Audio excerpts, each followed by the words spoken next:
বারান্দায় ছোট একটা গামলাতে জল রাখা আছে,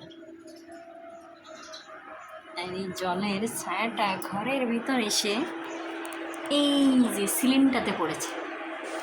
আর এটা জলটা যতই বাতাসে নড়াচড়া করছে, এখানে ততই বিভিন্ন রকমের নকশা তৈরি হচ্ছে।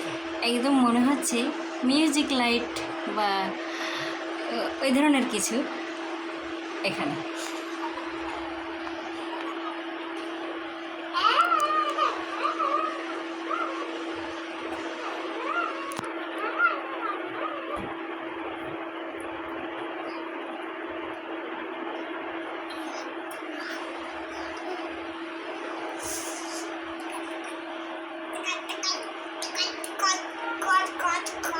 অসাধারণ, অনেক সাধারণ।